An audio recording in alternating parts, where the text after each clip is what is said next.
সুপ্রিয় দর্শক মণ্ডলী, আসসালামু আলাইকুম।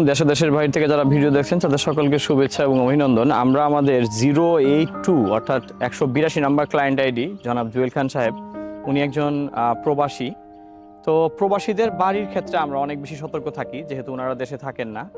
তো ইতিপূর্বে যে কাজগুলো আমাদের প্রবাসীদের হয়েছে, সেই কাজগুলোতে আমরা কিন্তু সর্বোচ্চ সচেতনতা রেখে কাজগুলো এগিয়ে নিয়ে গিয়েছি। কারণ ওনাদের সময়গুলো খুব কম থাকে, ওনারা ছুটি নিয়ে আসেন, সেই ছুটির সময়টার ভিতরেই হচ্ছে আমাদের কাজগুলোকে বুঝিয়ে দিতে হয়। তো সেরকমই একটি প্ল্যান কিন্তু আমরা শুরু করলাম মুন্সিগঞ্জ জেলার নয়নাভিরাম যে জায়গাটি, শ্রীনগর এলাকার হাসারা ইউনিয়নের লস্করপুর গ্রাম। এটা একটি প্রাকৃতিক সৌন্দর্যমণ্ডিত একটি গ্রাম এবং এই গ্রামের আশেপাশের প্রকৃতি এতটাই সুন্দর যে ঢাকার খুব কাছে হওয়ার কারণে অনেকে এখানে পিকনিক করতেও আসে। তো আমরা এই জায়গায় কাজে এসে যে জিনিসটি দৃষ্টিগোচর হলো যে এখানে আসলে ডিজাইন ছাড়া বাড়ির প্রচলন খুব বেশি।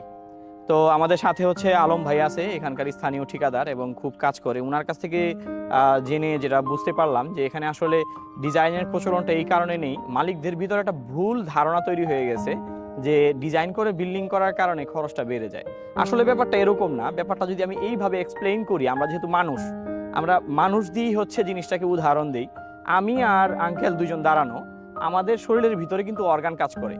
হার্ট আছে, ওনারও হার্ট আছে, আমারও হার্ট আছে, ওনারও কিডনি আছে, আমারও কিডনি আছে, আমারও বিভিন্ন ধরনের অর্গানের মাধ্যমে তৈরি আমি, উনিও অর্গানের মাধ্যমে তৈরি। এখন যদি আমি কোনো কারণে চিন্তা করি যে আমাকে যদি আমার একটা বাড়ি আমি 30 লাখ টাকা বাজেটে নির্মাণ করি, সেটাকে যদি 25 লাখ টাকা বাজেটে নির্মাণ করার চেষ্টা করতে যাই, সেই ক্ষেত্রে আমার মূল অর্গান অর্থাৎ দেখা গেল আমার একটা কিডনি নাই করে দিলাম, আমার খরচ কিন্তু কমে গেল, কিন্তু আমি কিন্তু ফাংশনালি থাকলাম না, আমি কিন্তু সুস্থ থাকলাম না। তো দেখা গেল আঙ্কেলকে নির্মাণ করতে গিয়ে আমি হচ্ছে আঙ্কেলের হার্টটা নষ্ট করে দিলাম, হার্টটা দিলাম না। হার্ট না দেওয়ার ফলে আঙ্কেলের কস্টিং কমে গেল 5 লাখ টাকা, কিন্তু এর ফলে কি আঙ্কেল সুস্থ থাকবে? অবশ্যই না। তো সেই ব্যাপারটাই হচ্ছে বাড়ির ক্ষেত্রে প্রযোজ্য। আপনি আপনার আশেপাশের বাড়ি নির্মাণ হয়েছে, সেই ক্ষেত্রে দেখা গেল বাড়ির যে মূল জিনিস ফ্রেম স্ট্রাকচার অর্থাৎ বিম, কলাম এবং স্ল্যাব, সেখানে যদি বিম, কলাম, স্ল্যাবে রেইনফোর্সমেন্ট কমিয়ে 1 টন রড কমিয়ে ফেললো, সেখানে কিন্তু হার্টটাই নষ্ট করে দিল, আপনার কিডনিটাকে নষ্ট করে দিল। সেখানে কি হবে? সেই বাড়িটা কি ফাংশনালি থাকলো এবং সেই বাড়িটা কি কাজ করবে? আদৌ নয়। তো সেই দৃষ্টিটা আমরা সেখানেই হচ্ছে দৃষ্টি দেওয়ার চেষ্টা করব, যাতে আমরা যে বাড়িটা করতেছি সেই বাড়িটা ইউজেবল হয়, সেই বাড়িটা নিরাপদ হয়। ডিজাইন মানেই হচ্ছে আপনার নিশ্চয়তা, বাড়ির নিরাপত্তার নিশ্চয়তা। ডিজাইন মানেই হচ্ছে আপনার স্বপ্নের বাড়িটি একটি মজবুত স্থাপনা হিসেবে দাঁড়ানো। ডিজাইন মানেই হচ্ছে নান্দনিক ডিজাইনে বিল্ডিংটি দাঁড়ানো।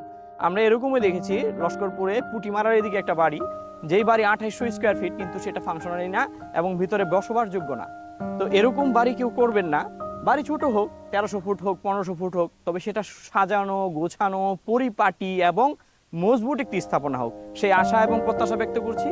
পরবর্তী ভিডিওতে এই বাজেট বাড়ি যেগুলো হয় সেগুলো নিয়ে আরো কিছু কথা থাকবে। সে পর্যন্ত সবাই ভালো থাকবেন, সুস্থ থাকবেন, সবাই আমাদের জন্য দোয়া করবেন। আসসালামু আলাইকুম। কেটে দাও।